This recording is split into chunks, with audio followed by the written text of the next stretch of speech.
Praise the Lord. கர்த்தருடைய பரிசுத்த நாமம் மகிமைப்படுவதாக. ஆண்டவர் இயேசு நாமத்தில் உங்கள் யாவரையும் வாழ்த்துகிறேன். ஞாயிற்றுக்கிழமை ஆராதனையில் குடும்பமாக தேவ சமூகத்தில் அமர்ந்து நல்ல ஜெபத்தோடு கர்த்தரை ஆராதித்து கர்த்தருடைய வார்த்தையை நீங்கள் கேட்டு விசுவாசத்தில் வளர்ந்து ஆசீர்வாதம் பெறுங்கள். ஆகஸ்ட் மாதம் முழுவதும் கர்த்தர் உங்களை அற்புதமாக வழி நடத்துவாராக. இந்த ஆராதனைக்காக நம்ம ஜெபிப்போம். சர்வ வல்லமையுள்ள தெய்வமே, எங்கள் பரலோக பிதாவே, இயேசு நாமத்தில் ஜெபிக்கிறோம். நீர் சகலவற்றையும் படைத்தவர், நீர் சர்வ சிருஷ்டிக்கும் எஜமானனாய் இருக்கிற தேவன் ஆண்டவரே, எங்களை நடத்துகிறவர், கடந்த மாதங்களெல்லாம் நடத்தினர் ஆண்டவரே. இந்த ஆண்டில் 7 மாதங்கள் அற்புதமாக வழிநடத்திய கர்த்தர் 8வது மாதத்தில் நடத்துவீராக. இந்த ஆகஸ்ட் மாதத்தில் ஒவ்வொருவரையும் நடத்த ஜெபிக்கிறேன். இந்த ஆராதனையில் பரிசுத்த ஆவியானவர் ஆளுகை செய்வீராக. இந்த ஆராதனையில் உம்முடைய பிரசன்னம் இருக்கட்டும் ஆண்டவரே, உம்முடைய கிருபை இருப்பதாக. இந்த ஆராதனை முழுவதும் கர்த்தர் ஆளுகை செய்து நீங்கள் அற்புதமாய் வழிநடத்தியர்களை ஜெபிக்கிறோம். பாடல் நேரங்கள் ஆண்டவரே, ஸ்தோத்திரம், செய்திகள் எல்லாவற்றையும் ஆசீர்வதிப்பீராக. இந்த ஆராதனையில் பங்கெடுக்கிற ஒவ்வொருவர் மேலும் தேவ பிரசன்னம் நிரம்பி இருக்க ஜெபிக்கிறேன். கிருபையினால நிரப்புங்க, இயேசுவின் நாமத்தில் பிதாவே, ஆமென். Praise the Lord. Hallelujah. ஆண்டவருடைய நாமம் மகிமைப்படுவதாக. இந்த நாளிலும் கர்த்தரை ஆராதிக்க ஒருமனப்பட்டிருக்கிற உங்கள் யாவரையும் இயேசுவின் நாமத்தினாலே வாழ்த்துகிறோம். கர்த்தரை நாம் ஆராதிக்க போகிறோம். ஆமென். நல்ல உற்சாகத்தோடு கூட கர்த்தரை நாம் ஆராதிப்போம்.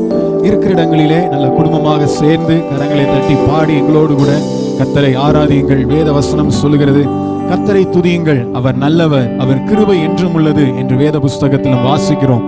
ஆமென். அவருடைய கிருபைகளை நினைத்து, அவர் செய்த நன்மைகளை நினைத்து நாம் அவரை ஆராதிக்க போகிறோம். ஆமென். கடந்த மாதம் வரைக்கும் கர்த்தர் நம்மை பாதுகாத்திருக்கிறார். அவரை நன்றியோடு கூட கரங்களை தட்டி பாடி நன்றி சொல்லி அவரை மகிமைப்படுத்த போகிறோம். தெரிந்த ஒரு சில பாடல்களை பாடி ஆண்டவர் நாமத்தை மகிமைப்படுத்துவோம். எங்களோடு கூட சேர்ந்து பாடுங்க. நாம் யாவரும் ஒருமித்து ஆண்டவர் நாமத்தை உயர்த்துவோம்.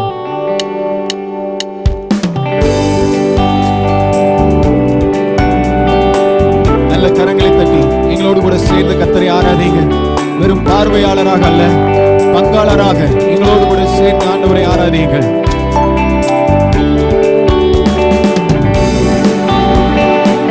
நன்றி நிறைந்த இதயத்தோடு நாதன் இயேசுவை பாடிடுவேன். நன்றி பலிகள் செலுத்தியே நான் வாழ்நாளெல்லாம் உம்மை ஆராதிப்பேன் என்று சொல்லி ஆண்டவரை ஆராதிக்க போகிறோம்.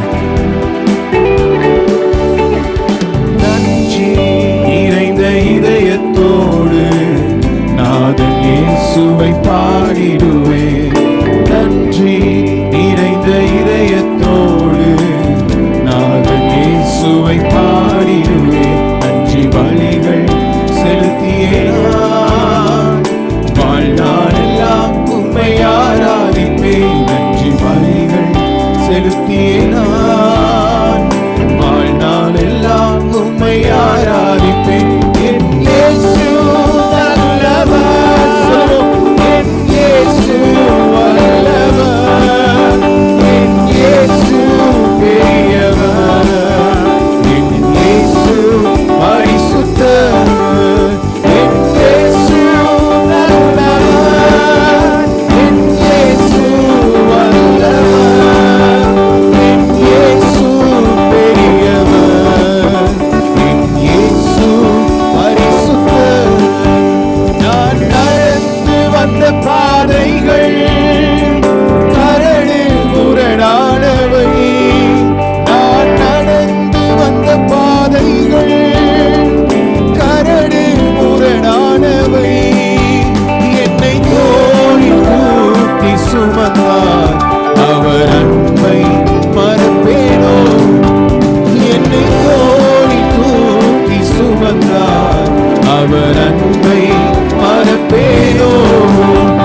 வெளிப்பட்ட நாள் முதல் என்னை உமது சார்பிலே விலை பண்ணினீரே.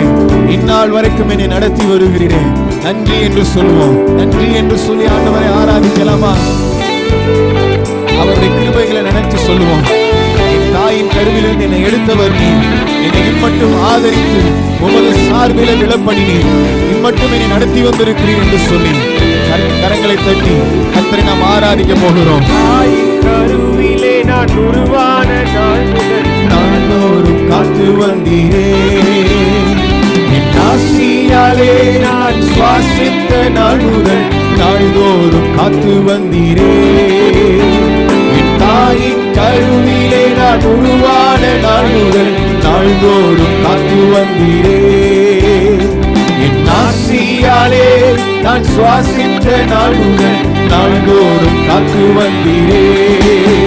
நன்றி நன்றி பலி செலுத்தியே நாளே சுவையை பாடுவே. ஓடி நன்றி பலி செலுத்தியே ஜீவன் தந்தவரை பாடுவே. கரங்களை தட்டி நன்றி பலி செலுத்தி கர்த்தரை ஆராதிப்போம். நாளே சுவையை பாடுவே. ஓடி நன்றி பலி செலுத்தியே ஆமென் ஜீவன் தந்தவரை பாவியாக நான் வாழ்ந்து பாவம் செய்த நாட்களிலும் நாள்தோறும் காத்து வந்தீரே.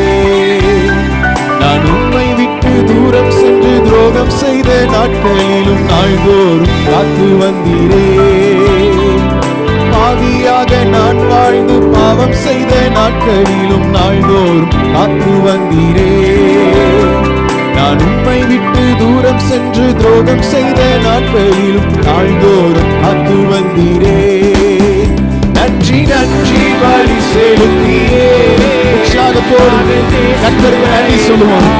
அவருடைய பாதுகாப்புக்காக நன்றி சொல்லுவோம். ஒவ்வொரு நாளும் அவர் நமக்கு உண்மை உள்ளவராய் நம்மை பாதுகாப்பார். கரங்களை தட்டி நன்றி நன்றி பலி செலுத்தியே நாளே சுவையை பாடுவே. கோடி நன்றி பலி செலுத்தியே ஜீவன் தந்தவரை பாடுவே. நான் திக்கற்ற துணையின்றி திகைத்திட்ட நேரத்தில் துணையாக தேடி வந்தீரே.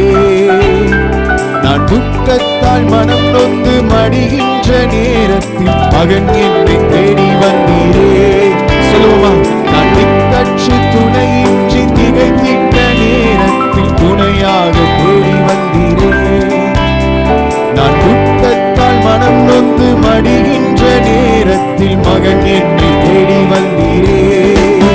நன்றி நன்றி பலி செலுத்தியே நாளே சுவையை பாடுவே. நன்றி பலிகளை செலுத்துவோம். நல்ல கரங்களை தட்டியே ஜீவன் தந்தவரை பாடுவே. நன்றி நன்றி பலி செலுத்தியே குடும்பமாய் சொல்லுவோம். நாளே சுவையை பாடுவோம். கோடி நன்றி பலி செலுத்தியே ஜீவன் தந்தவரை பாடுவோம். நான் மனதார நேசித்த மனிதர்கள் மறந்தாலும் மறவாத நேசநீரையா. என் சூழ்நிலைகள் மாறிட்டாலும் மாறிடாலும் கிருபையாலே நாள்தோறும் தாங்கி நீரையா. நான் மனதார நேசித்த மனிதர்கள் மறந்தாலும் மறவாத நேசநீரையா. என் சூழ்நிலைகள் மாறிட்டாலும் மாறிடாவும் கிருபையாலே நாள்தோறும் தாங்கி நீரையா. நன்றி நன்றி பலி செலுத்தியே நாளே சுவையை பாடுவே. கோடி நன்றி பலி செலுத்தியே ஜீவன் தந்தவரை பாடுவே. நன்றி நன்றி பலி செலுத்தியே நாளே சுவையை பாடுவே. கோடி நன்றி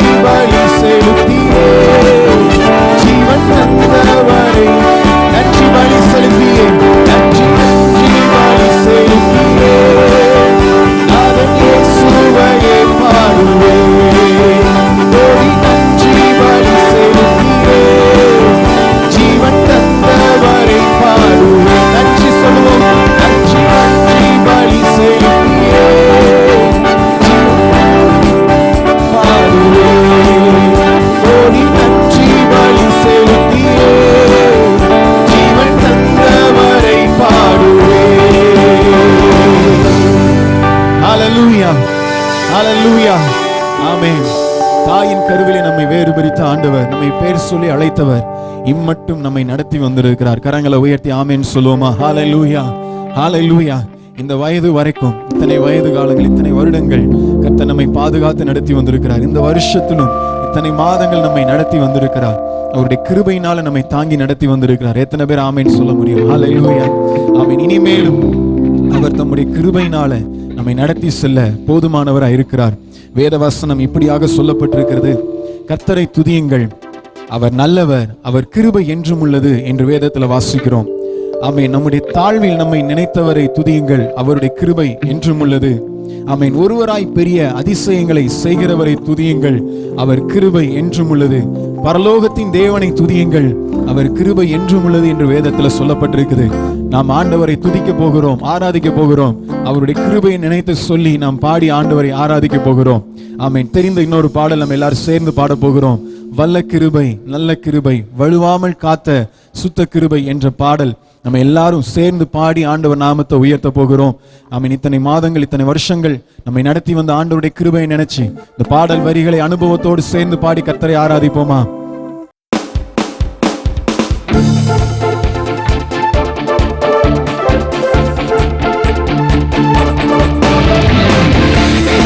சேர்ந்து கர்த்தரை ஆராதிப்போம். சூழலில் வந்து வந்து போகாமல் கிருபை தாங்கினதே, கூட கருகாமல் பூவை கூட அணுகாமல் கிருபை தாங்கினதே. கரங்களை தட்டி சொல்லுவோம். போகாமல் பாதுகாக்கிறே,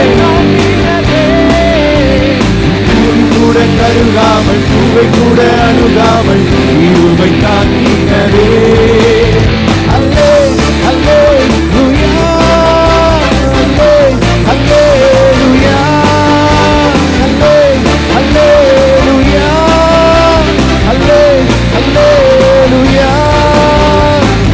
கிருபை, நல்ல கிருபை, வழுவாமல் காத்த சுத்த கிருபை, அக்கினியில் வேகாமல் காத்த கிருபை, தண்ணீரை மூழ்காமல் தாங்கும் கிருபை, வல்ல கிருபை. சொல்லுவோம் எல்லாரும் கரங்களை தட்டி. ஆமென். அக்கினியில் வேகாமல் காத்த கிருபை, தண்ணீரை மூழ்காமல் தாங்கும் கிருபை. கிருபை என்னை தாங்கினதே, கிருபை என்னை நடத்தினதே, கிருபை என்னை தாங்கினதே, கிருபை என்னை நடத்தினதே. அல்லே அல்லேலூயா, அல்லே அல்லேலூயா, அல்லே அல்லேலூயா, அல்லே அல்லேலூயா. பரவிய சோதனை நெருக்கிய நேரங்கள் கிருபை தாங்கினதே, நெருக்கத்தின் நேரத்தில் நசுங்கி நான் போகாமல் கிருபை தாங்கினதே. பரவிய சோதனை நெருக்கிய நெருக்கத்தின் நேரத்தில் நசுங்கி நான் போகாமல் கிருபை தாங்கினதே. அல்லே அல்லேலூயா, அல்லே அல்லேலூயா, அல்லே அல்லேலூயா, அல்லே அல்லேலூயா. வல்ல கிருபை, நல்ல கிருபை, வழுவாமல் காத்த சுத்த கிருபை, அக்கினியில் ஆமென் தண்ணீரை மூழ்காமல் தாங்கும் கிருபை, வல்ல கிருபை, நல்ல கிருபை, வழுவாமல் காத்த சுத்த கிருபை, அக்கினியில் வேகாமல் காக்கும் கிருபை, தண்ணீரை மூழ்காமல் தாங்கும் கிருபை. கிருபை என்னை தாங்கினதே, கிருபை என்னை நடத்தி. உண்மையாய் உணர்ந்து சொல்லுவோம். எத்தனை மாதங்கள் நடத்தி வந்தீரே, கிருபை என்னை நடத்திடுவே. அல்லே அல்லேலூயா, அல்லே அல்லேலூயா, அல்லே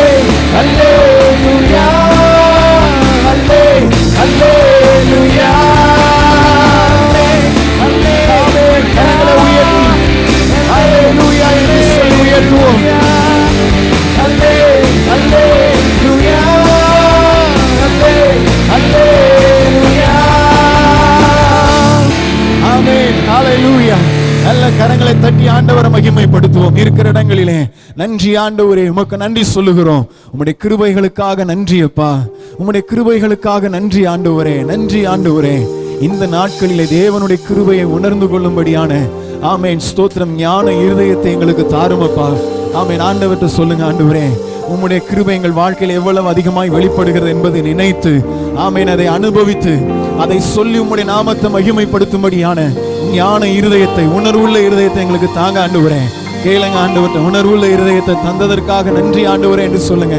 ஆமேன். நன்றி அப்பா, உம்முடைய கிருபைகளுக்காக நன்றி என்று சொல்லுங்க. ஆமேன். ஒவ்வொரு நாளும் தகப்பனை போல நம்மை நடத்தி வந்திருக்கிறார். ஆமேன். நன்றி சொல்லுங்க. கரங்களை உயர்த்தி உம்முடைய கிருபைகளுக்காக நன்றி அப்பா, நன்றி ஆண்டவரே. எத்தனை மனிதர்கள் மறந்து போனாலும் ஆண்டவரே உங்க கிருபையினாலே என்னை நினைத்தருளீங்கப்பா. உம்முடைய கிருபையினால் என்னை மறவாமல் ஒவ்வொரு நாளும் நினைத்து என்னை விசாரித்து நடத்தி வந்திருக்கிறீங்களே, நன்றி என்று சொல்லுவோம், நன்றி என்று சொல்லுவோம். ஆமேன். வேத வசனம் சொல்லுகிறது, இலவசமாய் அவருடைய கிருபையினால் ரட்சிக்கப்பட்டோம். ஆமேன். இலவசமாய் அவருடைய கிருபையினால் ரட்சிக்கப்பட்டோம். ஆனால் அதற்கு அவர் செலுத்தின விலை கரைகள் அதிகமானது. அப்படியே இருக்கிற இடங்களில் எழுந்து நின்று ஆமேன் முடிந்தவர்கள் முழங்கால் படியிட்டு கர்த்தரை ஆராதிக்க போகிறோம். வெறும் பார்வையாளராக அல்ல, கர்த்தரை ஆராதிக்க எங்களோடு கூட நீங்க சேர்ந்து நீங்கள் பங்கெடுத்து கர்த்தரை ஆராதிங்க. கரங்களை உயர்த்தி சொல்லுவோம், ஒவ்வொரு நாளும் எங்களை நினைத்து எங்களை ஆசீர்வதித்து வருகிறேன். நன்றி ஆண்டவரே, நன்றி அப்பா. உள்ளத்தின் ஆழத்திலிருந்து கர்த்தரை ஆராதிக்க போகிறோம். நன்றி ஆண்டவரே, இரக்கங்களுக்காக நன்றி, நடத்துதலுக்காக நன்றி.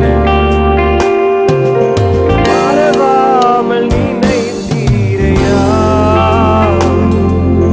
மனதார நன்றி சொல்லு. என்னை மறவாமல் நினைத்தீரையா. எல்லாருமாய் குடும்பமா கரங்களை உயர்த்தி சொல்லலாம். நன்றி சொல்லு. பகலும் இதுவரை நடத்தினீர்,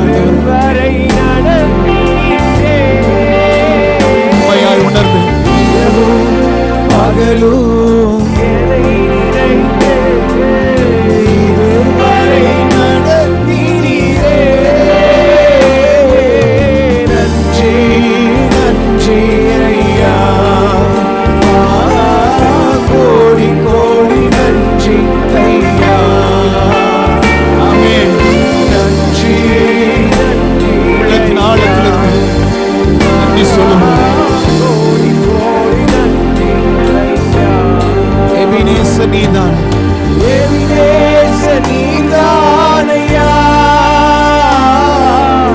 இதுவரை உதவினீரே.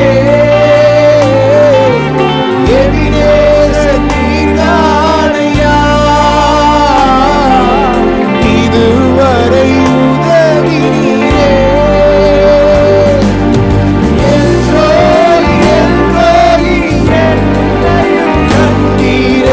எப்படி நான் நன்றி சொல்வேன். ஆமென்.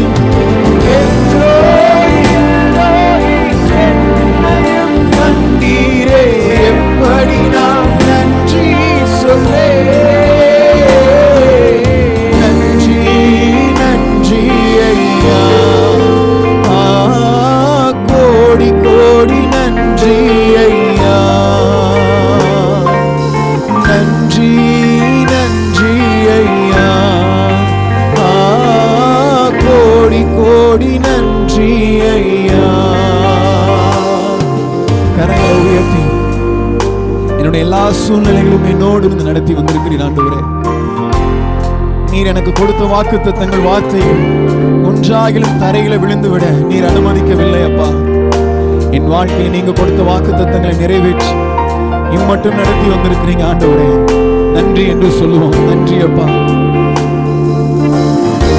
என் கிருபை உனக்கு போதும், உன் பலவீனத்தில் என் பலன் பூர்ணமாய் விளங்கும் என்று சொன்ன தேவனே, கரங்களை உயர்த்தி நன்றி சொல்லுங்க. நன்றி ஆண்டவரே, தழும்புகளால சுகமாக்கினீரே, நன்றி அப்பா.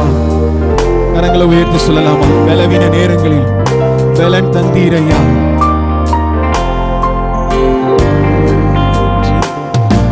பலவீன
உதவின எபினேசரே, இனிமேலும் நடத்தும் யெகோவாயிரே.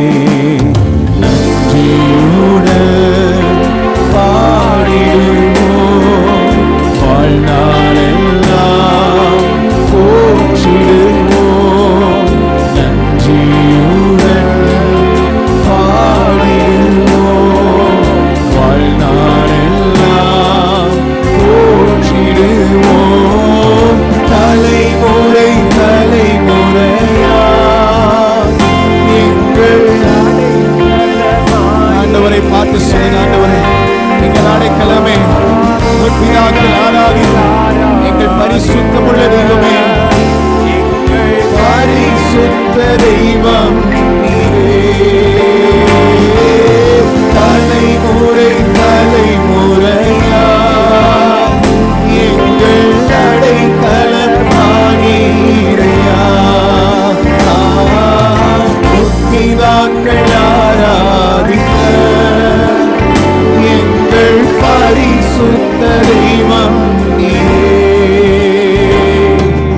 செங்கடல் இரண்டாய் இழந்தவரே, கோட்டைகள் எல்லாம் உடைத்தவரே. செங்கடல் இரண்டாய் இழந்தவரே, கோட்டைகள் எல்லாம் உடைத்தவரே. வேகமாக முன் சென்றீரே, அக்கினியாய் துணை நின்றீரே. வேகமாக முன் சென்றீரே, அக்கினியாய் துணை நின்றீரே. தலைமுறை கரங்களை அசைத்து சொல்லலாம், கர்த்தரை அடைக்கலமாய் கொள்வோம். ஆண்டவரை பார்ப்போம். பிதாக்கள் ஆராதிக்க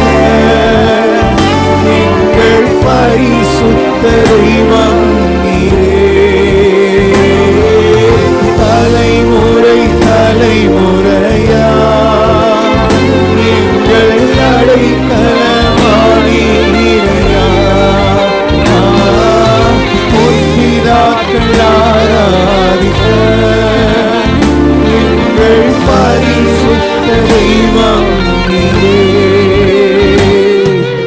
வாக்களித்த தேசம் சேர்த்திடுவீர், வழுவாமல் என்றும் காத்திடுவீர். சொல்லுவோம், வாக்களித்த தேசம் சேர்த்திடுவீர், வழுவாமல் என்றும் காத்திடுவீர்.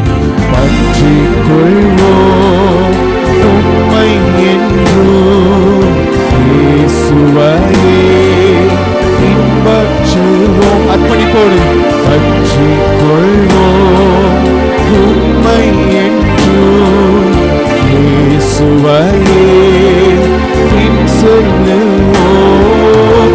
தலைமுறை தலைமுறையா எங்கள் அடைக்கலமானீரையா.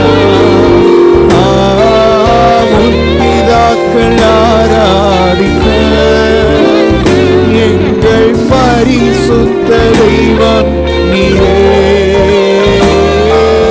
தலைமுறை அமைனாலே எங்கள் அடைக்கலமானீரையா. பிதாக்கள் ஆராதிக்க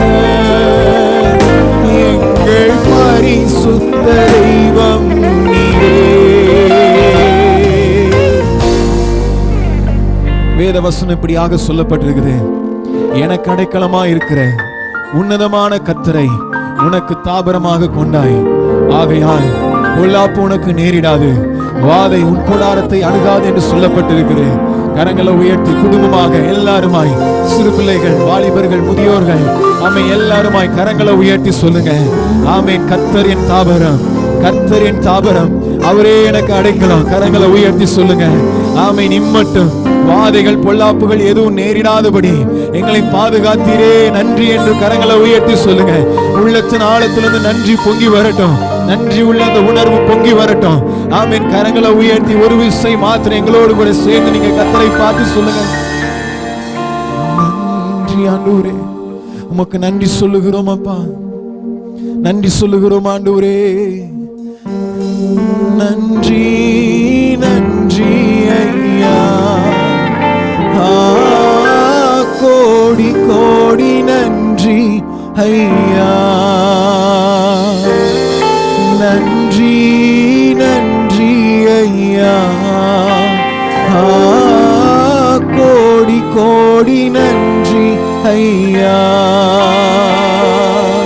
கர்த்தருடைய கிருபைகளுக்காக, கர்த்தருடைய கிருபைகளுக்காக ஆமென் அவரை மகிமைப்படுத்துவோம். நன்றி ஆண்டவரே, உமக்கு நன்றி சொல்லுகிறோம். உம்முடைய கிருபைகளுக்காக நன்றி சொல்லுகிறோம். தொடர்ந்து இம்மட்டும் நடத்தின தேவன் இனிமேலும் எங்களை கரம் பிடித்து நடத்தி செல்ல போற கிருபைக்காக நன்றி அப்பா. நன்றி சொல்லுகிறோம் ஆண்டவரே. ஆமென். தேவநாம மகிமைப்படட்டும். எங்கள் ஆராதனையில் நீர் இடைப்படுகிற தயவுக்காக நன்றி அப்பா. தொடர்ந்து உம்முடைய வார்த்தைகளை கொண்டு நீர் எங்களோடு கூட பேசுங்க. எங்களை தாழ்த்தி உம்முடைய சமூகத்தில் ஒப்பு கொடுக்கிறோம். உம்முடைய நாம மாத்திரம் மகிமைப்படுவதாக. இயேசுவின் நாமத்தில் பிதாவே. ஆமென் ஆமென் ஆமென். கர்த்தருடைய நாமம் மகிமைப்படுவதாக. இந்த நாளிலும் கர்த்தருடைய வார்த்தையை நாம் தியானிக்க இருக்கிறோம். 1ஆம் தேதி வாக்குத்தத்த ஆராதனையில் கொடுத்த அந்த வசனம் என்னாகமத்தின் புஸ்தகம் 14ஆம் அதிகாரம் 8வது வசனம். கர்த்தர் நம்மேல் பிரியமாயிருந்தால் அந்த தேசத்திலே நம்மை கொண்டு போய் பாலும் தேனும் ஓடுகிற அந்த தேசத்தை நமக்கு கொடுப்பார். 1ஆம் தேதி வாக்குத்தத்த ஆராதனை செய்தியாக கர்த்தர் கொடுக்கிறவர் என்று உங்களோடு கூட சில பாயிண்ட், ஒரு 4 பாயிண்ட் உங்களோடு கூட பேசினேன். இப்பொழுது தொடர்ந்து இந்த செய்தியை நாம் இன்னும் விரிவாக இந்த ஞாயிற்றுக்கிழமை ஆராதனையில் தியானிக்க இருக்கிறோம். கர்த்தர் நம்மேல் பிரியமாயிருந்தால் அந்த தேசத்தில் நம்மை கொண்டு போய் பாலும் தேனும் ஓடுகிற அந்த தேசத்தை நமக்கு கொடுப்பார். கர்த்தர் நம்மேல் பிரியமாயிருந்தால். பிரியமான தேவ ஜனமே, இந்த வார்த்தையை இவர்கள் சொல்லும் பொழுது இந்த வார்த்தை இப்படி இருந்திருக்க கூடாது. இஸ்ரவேல் ஜனங்கள் 430 ஆண்டுகள் ஆபிரகாமின் சந்ததி. கர்த்தர் ஆபிரகாமுக்கு வாக்குத்தத்தம் செய்தார். ஆபிரகாமின் சந்ததி 400 ஆண்டுகளுக்கு மேலாக எகிப்திலே அடிமைத்தனத்தில் இருக்கிறார்கள். அடிமைத்தனத்தில் இருந்து அவர்களை விடுதலையாக்கி வாக்குத்தத்த தேசத்துக்கு கொண்டு போய் சேர்ப்பேன், கொடுப்பேன் என்று ஆண்டவர் வாக்கு பண்ணியிருக்கார். அப்ப கர்த்தர் பிரியமா இருந்ததுனால தான் தம்முடைய ஓங்கிய பயத்தினாலும் பலத்த கரத்தினாலும் தம்முடைய வல்லமையினாலும் எகிப்திலிருந்து அவர்களை விடுதலையாக்கி கொண்டு வந்திருக்கிறார். ஆனால் இங்கே இந்த வசனம் கர்த்தர் நம்மேல் பிரியமாய் இருந்தால் என்று, பிரியமாய் இருந்தால், பிரியமாய் இருக்கிறார், பிரியமாய் இருந்தால் என்றல்ல. உங்களை இனிமே இயேசு ரட்சித்திருக்கிறார், உங்களை இனி இயேசு அழைத்திருக்கிறார், உங்களை இனி இயேசு அந்தகார இருளில் இருந்து, பாவ இருளில் இருந்து, சாப இருளில் இருந்து விடுதலையாக்கி அவருடைய ராஜ்யத்தில் சேர்த்திருக்கிறார். அப்ப நம்மேல் பிரியமாய் இருக்கிறார். பிரியமாய் இருந்தால் என்று நம்ம சந்தேகப்பட வேண்டிய அவசியம் கிடையவே கிடையாது. பிரியமாய் இருக்கிறார், கர்த்தர் பிரியமாய் இருக்கிறார். நிச்சயம் ஆண்டவர் பாலும் தேனும் ஓடுகிற அந்த தேசத்தை கொடுப்பார், வாக்குத்தத்தத்தை நிறைவேற்றுவார், ஆசீர்வாதங்களை நீங்கள் சுதந்திரிக்க உங்களுக்கு உதவி செய்வார். இந்த பிரியமா இருக்கிற காரியத்தில் 3 காரியங்களை உங்களுக்கு நான் சொல்ல விரும்புகிறேன். பாருங்க, ஆண்டவர் எப்படி நம்மேல் பிரியமா இருக்கிறாரா? அவர் பிரித்தெடுத்து நம்மேல் பிரியமா இருக்கிறார். Praise the Lord. கர்த்தருக்கு மகிமை உண்டாதாக. யார் மேல ஆண்டவர் பிரியமா இருக்கிறார்? பிரிக்கப்பட்ட ஜனங்கள். நம்ம எல்லாரும் வேறு பிரிக்கப்பட்ட ஜனங்கள், பரிசுத்த ஜனங்கள்.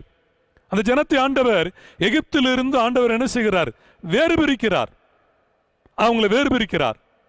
2 கொரிந்தியர் 6ஆம் அதிகாரம் கடைசி வசனமும் 2 கொரிந்தியர் 7ஆம் அதிகாரம் 1வது வசனத்தை நம்ம கவனித்து பார்க்கின்ற பொழுது, அந்த 2 கொரிந்தியர் 6:18 அப்பொழுது நான் உங்களை ஏற்றுக்கொண்டு உங்களுக்கு பிதாவாய் இருப்பேன், நீங்கள் எனக்கு குமாரரும் குமாரத்திகளுமா இருப்பீர்கள், நீங்கள் என்னுடைய பிள்ளைகள், எனக்கு பிரியமானவர்கள். எப்பொழுது?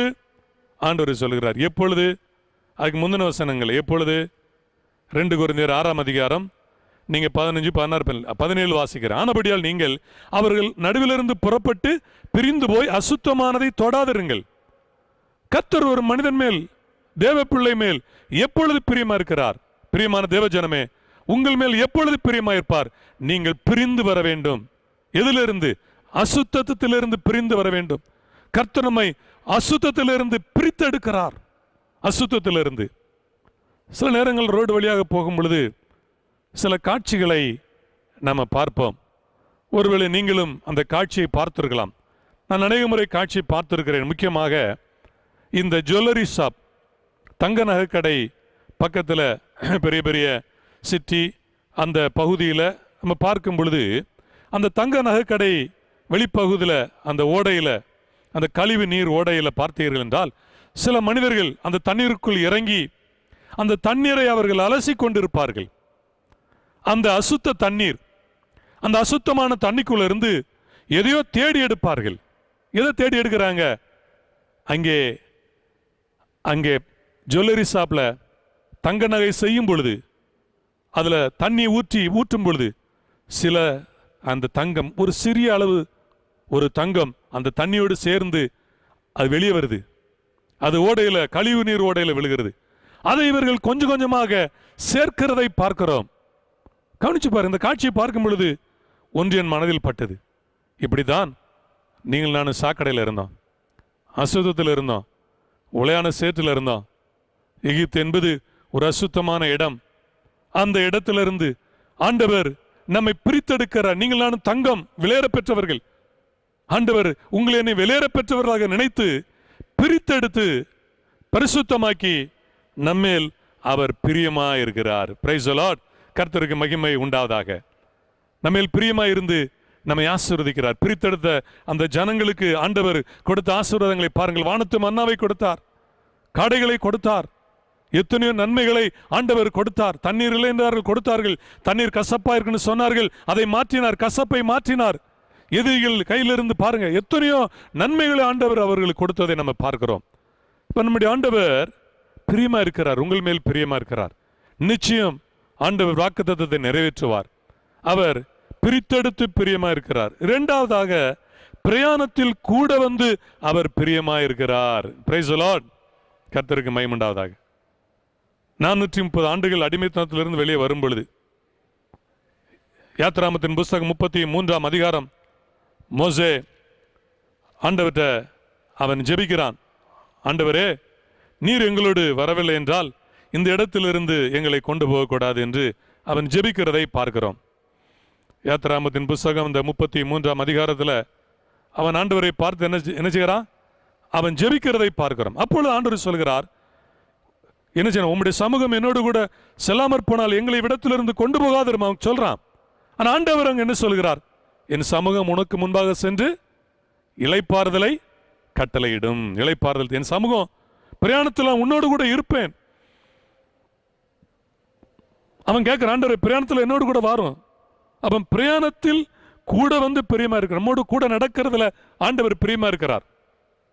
இந்த உலகம் ஒரு யாத்திரை, ஒரு பிரயாணம். இந்த உலக வாழ்க்கை என்பது ஒரு பிரயாணம். நீங்கள் நானும் ஒரு பேசஞ்சர், ஒரு பிரயாணி. ஸ்தோத்திரம்.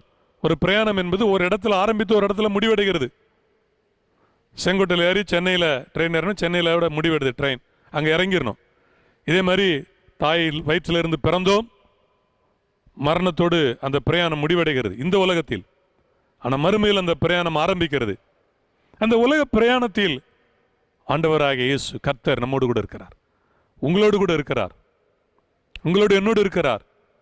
கடந்த மாதங்கள் எல்லாம் இருந்தவர். இந்த ஆகஸ்ட் மாதத்தில் கர்த்தர் நிச்சயம் அவர் உங்களோடு கூட இருப்பார். பிரயாணத்தில் கூட வந்து பிரியமா இருக்கிறார். நம்முடைய வாழ்க்கையினுடைய ஒவ்வொரு பகுதியிலும் அவர் கூட இருக்கிறார். நீங்கள் நான் விரும்பணும், மோசே விரும்பினது போல. சில பிள்ளைகள் பெற்றோர் பணம் கொடுத்தால் மட்டும் போதும், பெற்றோர் எப்பொழுதும் தங்களோடு இருக்கக்கூடாது என்று விரும்புவார்கள். ஆனால் நாம் அப்படி இல்லை. கர்த்தர் நமக்கு ஆசீர்வாதம் மட்டுமல்ல, ஆண்டவர் நீர் என்னோடு இருக்க வேண்டும், ஆண்டவரே என்னோடு கூட நீர் வர வேண்டும் ஆண்டவரே என்று ஆண்டவரிடத்தில் கேட்க வேண்டும். கதை ஒன்று ஞாபகத்திற்கு வருகிறது. இந்த கதை கேட்டிருப்பீர்கள், ஆனால் மீண்டும் இந்த கதையை சொல்கிறேன். ஒரு தேசத்தில் ஒரு 4 வாலிபர்கள், அவர்கள் வீரதீர சாகச செயல்கள் அவர்கள் செய்தார்கள்.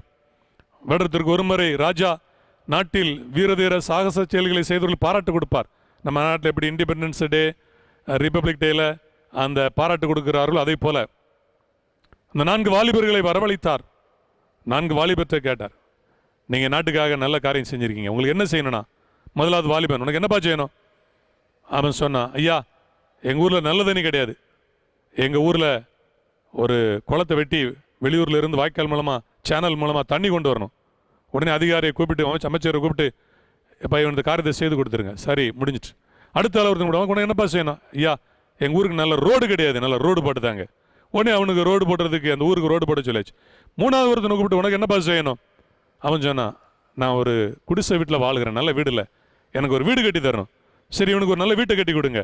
4வது ஒரு வாலிபனை கூப்பிடும்போது, உனக்கு என்னப்பா செய்யணும்? அவன் தயங்கினான். நீ என்னன்னாலும் கேள்வி, உனக்கு தருவேன். ராஜாவே மன்னிக்கணும், ஆனாலும் நான் கேட்கறதுக்கு நீர் மறுக்கக்கூடாது, சொல்லு. உடனே அவன் சொன்னான், 24 மணி நேரம் ராஜாவே நீர் என்னோடு கூட வந்து என்னுடைய வீட்டில் தங்க வேண்டும் என்று அவன் சொன்னானாம். ராஜா யோசிச்சார், சரிப்பா 3 பேருடைய வேண்டுகோளை நிறைவேற்றி விட்டேன், உனக்கு நிறைவேற்றேன். அதிகாரிகளை கூப்பிட்டார். அவனோடு நான் ஒரு நாளை தங்குவது 24 பேர் தங்குவதற்கு ஏற்பாடு செய்யுங்கள். அவன் ஊருக்கு போச்சு. அவன் ஊருக்கு போனால் சரியான பாதை கிடையாது. அப்போ ராஜா வரவே நல்ல பாதை அமைக்கணும், நல்ல ரோடு போட்டாங்களாம். அவன் ஊரில் நல்ல தண்ணி கிடையாது, வசதி கிடையாது, தண்ணி வசதி கிடையாது. தண்ணி வசதி அவன் வீட்டுக்கு போனால் அவன் வீடு குடிசை வீடு. ராஜா தங்கணுமே 24 மணி நேரம். உடனே நல்ல ஒரு அழகான மாளிகை மாதிரி வீட்டை கட்டியாச்சு. இப்போ பாருங்க, ஒரே கல்ல அவன் 4 மாங்க அடித்த மாதிரி கதை.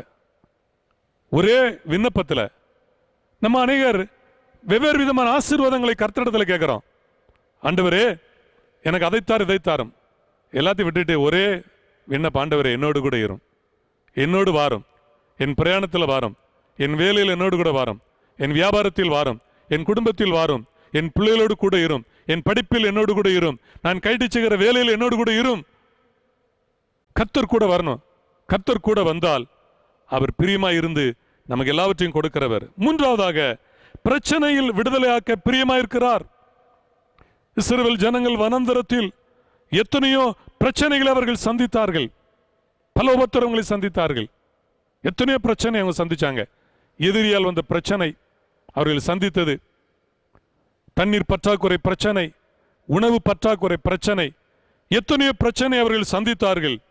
ஆனால் எல்லா பிரச்சனையிலிருந்து ஆண்டவர் அவர்களை அற்புதமாக விடுதலையாக்கினார். அவர்கள் ஒரு விடுதலை கொடுத்தார். உங்க வாழ்க்கையிலும் பலவிதமான கஷ்டங்கள் நெருக்கத்தின் மத்தியில கர்த்தர் உங்களுக்கு நிச்சயமாக விடுதலை கொடுப்பார். Praise the Lord. கர்த்தருக்கு மகிமை உண்டாதாக. செய்தியை தொடர்கிறோம். கர்த்தர் நம்மேல் பிரியமாயிருந்தால் அந்த தேசத்தில் கொண்டு போய் நம்மை சேர்ப்பார். செய்தி, இந்த செய்தியுடைய முக்கிய கருத்துக்கு இப்பொழுது வருகிறோம். 5 அதுல காரியங்கள் இருக்கிறது. வேகமாக நான் உங்களோடு இதை சொல்லிவிடுகிறேன். இதுல 5 வித மனிதர்கள் இருக்கிறார்கள் இந்த சம்பவத்தில். இந்த சம்பவம் உங்கள் எல்லாருக்கும் தெரிந்திருக்கும், இருந்தாலும் சுருக்கமாக சொல்கிறேன். அவர்கள் வாக்குத்தத்த தேசத்துக்கு எகிப்திலிருந்து வனாந்தரத்தில் நடந்து வரும்பொழுது மோசே 12 கோத்திர தலைவர்களை வேவு பார்க்க, தேசத்துக்கு வேவு பார்க்க அனுப்புகிறான். அவர்கள் போய் வருகிறார்கள். ஒரு திராட்சை கொலையை 2 பேர் தூக்கி சுமந்து கொண்டு வருகிறார்கள். அவ்வளவு பெரிய திராட்சை கொலை, ஒரு கைத்தல கட்டி, அவ்வளவு ஆசீர்வாதமான தேசம். ஆனா ஏனாக்கியர்கள் பட்டணம், நல்ல பட்டணம், அரணிப்பான பட்டணம், நல்ல செழிப்பான பட்டணம், செழிப்பான ஊரு. ஆனால் அவர்கள் ராட்சதர்கள், நம்ம அங்க போய் வாழ முடியாது, அவர்கள் பார்வையில் நம்ம வெட்டுக்கிளிகள், நம்ம சாதாரணமானவர்கள், அவர்கள் பலவான்கள், நம்ம பலவீனர்கள், நம்ம கொன்று விடுவார்கள் என்று அவர்கள் புலம்பினர். அதுல 10 பேர் வந்து துர்ச்செய்தி சொன்னாங்க, 2 பேர் நல்ல செய்தி சொன்னாங்க. இதான் அந்த எண்ணாமத்தின் புஸ்தகம் 13-14 அதிகாரத்தில் சம்பவம் இருக்கிறது. பொறுமையாக வாசித்து பார்த்துக் கொள்ளுங்கள். இப்போ என்ன அப்படின்னா, இந்த சம்பவத்தில் 5 காரியத்தை நான் உங்களோட பகிர்ந்து கொள்ள விரும்புகிறேன். வேகமாக கவனிங்க. 1, எண்ணாகமம் 14 1வது வசனம், 2வது வசனம், 4வது வசனம். இந்த 3 வசனத்தில் வாசிக்கும் பொழுது இஸ்ரவேல் ஜனங்கள், முதலாவது பகுதி இஸ்ரவேல் ஜனங்கள், இஸ்ரவேல் ஜனங்களை சொல்கிறேன், அழுதார்கள், முறுமுறுத்தார்கள், கூக்குரலிட்டார்கள், எகிப்துக்கு திரும்ப போகலாம் என்றார்கள். அழுதார்கள், புலம்பினார்கள், கூக்குரலிட்டார்கள். ராம் முழுதும் அவர்கள் அழுதார்களாம். எகிப்துக்கு போவோம். 4வது வசனம், அவர்கள் நாம் ஒரு தலைவனை ஏற்படுத்தி கொண்டு எகிப்துக்கு திரும்பி போவோம் வாருங்கள் என்று ஒருவரோடு ஒருவர் சொல்லிக் கொண்டார்கள். இஸ்ரவேல் ஜனங்கள், தேவ ஜனங்கள், கர்த்தரை விசுவாசிக்கிற ஜனங்கள். இந்த விசுவாச ஜனங்களுடைய வாழ்க்கையை பாருங்க. அழுகிறார்கள், முறுமுறுக்கிறார்கள்.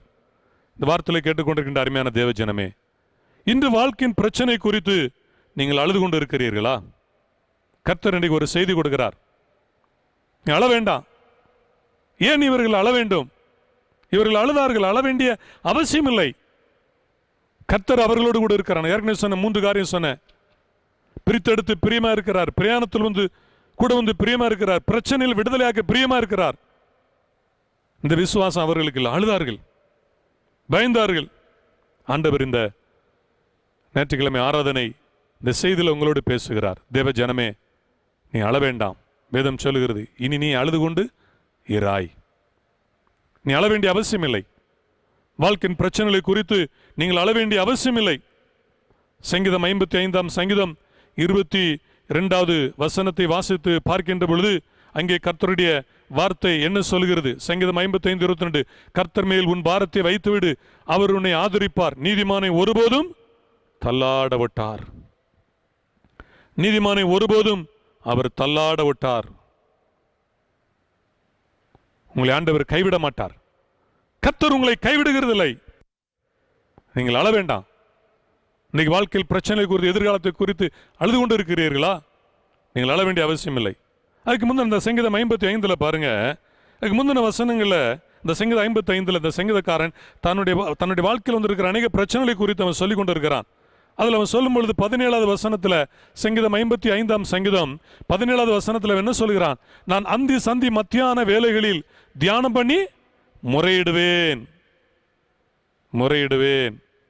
அந்த முறையிடுகிறதுனால என் சத்தத்தை கேட்பார். 18வது வசனம், திரளான கூட்டமாய் கூடி என்னோடு எதிர்த்தார்கள், அவரோ எனக்கு நேரிட்ட போரை நீக்கி என் ஆத்துமாவை சமாதானத்தோடு மீட்டார். ஸ்தோத்திரம். பாருங்க, இந்த மனிதன் வேதனைப்படுகிறான், அவன் அழுகிறான். யாருக்குன்னா அவன் அழுகிறான். சங்கீதம் 55 சங்கீதத்தில் நீங்க 4வது வசனம், என் இருதயம் எனக்குள் வியாகுலப்படுகிறது, மரணத்திகள் என்மேல் விழுந்தது அப்படின்னு சொல்கிறான். ஒரு வேதனையோடு இருக்கிறான். இவனுடைய வாழ்க்கையில இவனுக்கு வேதனை அழுகை உண்டாக்கினது யார்? அவனுடைய நண்பன், அவன் தோழன். 13வது வசனத்துல, எனக்கு சமமான மனுஷனும் என் வழிகாட்டியும் என் தோழனுமாகிய நீயே அவனுடைய ஃப்ரெண்டு தான், நண்பன் தான். நண்பனால் அழுகிறான். நண்பர்களால் அழுகிறீங்களா? பெற்றோரால், பிள்ளைகளால், கூட பிறந்தவர்களால், சமுதாயத்தால், ஏதோ ஒரு காரணத்தை நிமித்தம் அழுகிறீர்கள். இவன் அழுகிறான். ஆனால் திரும்ப சொல்கிறான், நான் கர்த்தர் மேலே என் பாரத்தை வைத்து விட்டேன், அவர் என்னை ஆதரிப்பார். நீ அழ வேண்டிய அவசியம் இல்லை. நீ அழுது கொண்டு இராய். எனவேதான் 1 பேதுரு 5ஆம் அதிகாரத்தில், அவர் உங்களை விசாரிக்கிறவராய் இருக்கிறபடியினால் உங்கள் கவலைகளை அவர் மேல் வைத்து விடுங்கள். 1 பேதுரு 5:7 வாசிக்கிறோம். அழ வேண்டிய அவசியம் இல்லை. தேவ ஜனமே, இஸ்ரவேல் ஜனங்களை பாருங்க, அழுகிறாங்க, முறுமுறுக்கிறாங்க. அவங்க இருதயம் பின்மாற்றத்துக்குள்ள போகுது. தேவ ஜனமே, உங்கள் இருதயம் பின்மாற்றம் அடையக்கூடாது. 2 பேதுரு 2ஆம் அதிகாரம் 20வது வசனத்திலிருந்து வாசித்து பார்க்கின்ற பொழுது பின்மாற்றத்தை குறித்து அப்போஸ்தலனாகிய பேதுரு எழுதுகிறார். இயேசுவை அறிந்த பிறகு உலகத்தின் அசுத்தங்களுக்கு தப்பினவர்கள் மறுபடியும் அவைகளை சிக்கிக்கொண்டு ஜெயிக்கப்பட்டால் அவர்களுடைய பின்னிலைமை முன்னிலைமையிலும் கேடு உள்ளதா இருக்கும். பின்மாற்றத்தில் போனா முன்னிலைமையிலும் பின்னிலைமை கேடு உள்ளதா இருக்கும் என்று அவர் சொல்லுகிறார். சொல்லிட்டு அந்த பின்மாற்றத்தை குறித்து அவர் என்ன சொல்லுகிறார்? கீழே உள்ள வசனங்கள் வாசிக்கும் பொழுது அங்கே பன்றியை அவர் ஒப்பிடுகிறார், நாயை அவர் ஒப்பிடுகிறார் பின்மாற்ற வாழ்க்கை குறித்து. அப்ப பின்மாற்றத்துக்குள்ள போகக்கூடாது. இஸ்ரவேல் ஜனங்கள் இருதயம் எகிப்தில் இருந்தது. அவங்க இருதயம் வாக்குத்தத்தம் முன்னாடி இருக்கிறது, ஆசீர்வாதம் முன்னாடி இருக்கிறது, பரலோகம் முன்னாடி இருக்கிறது. ஆனால் அவங்க இருதயம் எகிப்தில் இருக்கிறது, உலகத்தில் இருக்கிறது. நீங்க உங்கள் இருதயம் பின்மாற்றத்தில் போகக்கூடாது. அப்படி இந்த 2 பேதுருல 2ஆம் அதிகாரத்தில் சொல்லிட்டு அப்போஸ்தலனாகிய பேதுரு 3ஆம் அதிகாரம் என்ன ஆரம்பிக்கிறார்? இயேசுனுடைய 2ஆம் வருகை குறித்து சொல்கிறார். வருகை சீக்கிரம். எனவே தேவ ஜனமே, நீ பின்மாற்றத்தில் போகாத. நீங்க பின்மாற்றத்தில் போகக்கூடாது. முன்னேற்றம் அடையணும், முந்தி போகணும். லுக் ஃபார்வர்ட், முன்னோக்கி பார். இஸ்ரவேல் ஜனங்க பாருங்க, இந்த புறப்பட்ட ஜனங்கள் எல்லாரும் வழியிலே மாண்டார்கள். காரணம் என்ன? அவங்க இருதயம் பின்னாக்கி பார்த்தது. பின்னோக்கே நான் முன்னோக்குவேன். நாகாலாண்டில் அந்த மிஷனரி மரணம் அடையும் பொழுது அவர் எழுதிய பாடல், ஒரு மிஷனரி, இயேசுவின் பின்னே போக துணிந்தேன், பின்னோக்க நான் I have decided to follow Jesus. No turning back. நான் திரும்ப மாட்டேன். மரண நேரத்திலும் இரத்த சாட்சியாக மரித்தார் மிஷனரி. அவர் எழுதிய பாடல் தான் அது. நான் முன்னோக்கி செல்வேன், நான் பின்மாற்றம் அடைய மாட்டேன், இயேசுவை மறுதலிக்க மாட்டேன். ஒரு கதையை சொல்கிறேன். நயகரா நீர்வீழ்ச்சியில், அந்த நீர்வீழ்ச்சிக்கு முன்பதாக அந்த ஆறு ஓடி வரும் பொழுது ஒரு பிணம் அந்த ஆற்றுல வந்திருக்கு. சில கழுகுகள் அந்த பிணம் சாப்பிட்ற ஆசையில் அப்படியே உட்காந்து கொத்தி கொத்தி சாப்பிட்ருக்கு. ஆனால் அது கவனிக்கல. அப்படியே இந்த பிணம் தண்ணி மேலே பிறந்து வருகிறது, அந்த கழுகுகள் பிணத்தை சாப்பிடுகிறது. அந்த பக்கத்தில் ஃபால்ஸ் பக்கத்தில் வந்துட்டு சிலர் அதை பார்த்து இந்த கழுகு ஃபால்ஸுக்குள்ள விழுந்துடக்கூடாதுன்னு தூக்கி வீசுறாங்க. ஆனால் அது கவனிக்கல. திரும்ப ஐயோ ஃபால்ஸ் பக்கத்தில் அந்த கழுகு பறக்க நினைக்கி அதனுடைய கால்கள் அந்த பிணத்துக்குள் இருந்த அந்த எலும்புகளுக்குள்ள சிக்கி கொண்டது, டக்குன்னு பறக்க முடியல. அப்படி அந்த ஃபால்ஸில் அந்த பிணம் விழும் பொழுது இந்த கழுகுகளும் அந்த ஃபால்ஸில் விழுந்து அது செத்து போனது. அந்த உலக இச்சையில் சிக்கினதுனால, உலக இச்சை நோக்கி பார்த்ததுனால. பிரியமானவர்களே, உலகத்தை பார்த்து, உலக இச்சைகளை நோக்கி பார்த்து பின்மாற்றம் அடைந்து நீங்கள் வேதனைப்பட வேண்டாம். கர்த்தர் வாக்குத்தத்தம் பண்ணியிருக்கிற தேசத்தை நோக்கி போறணும். ரெண்டாவது பாருங்கள், ரெண்டாவது நம்ம இங்கே பார்க்கும் பொழுது 12 நபரில் 10 நபர்கள் துர்ச்செய்தி பரப்பினார்கள். 12 பேர்ல 10 பேர் என்ன சொன்னா துர்ச்செய்தி. ரெண்டாவது கூட்டம், மொத்தம் 5 கூட்டம், அதுல 5 பாயிண்ட் இருக்கு. ஒவ்வொரு பாயிண்ட் மூலமா நம்ம சத்தியத்தை அறியணும். ரெண்டாவது கூட்டம் துர்ச்செய்தி. இந்த துர்ச்செய்தி என்பது இடரல் உண்டாக்குபவர்கள். என்னாகும் 13ஆம் அதிகாரம் 14ஆம் அதிகாரத்தில் நம்ம பார்க்கும்போது அந்த 12 பேரை வேவு பார்க்க மோசே அனுப்பி 10 பேர் ஜனங்களுக்கு என்ன செய்தார்கள்? 13ஆம் அதிகாரம் அந்த கடைசி பகுதியில் நம்ம வாசிக்கிறோம். துர்ச்செய்தி பரப்பினார்கள். என்ன செய்றாங்க?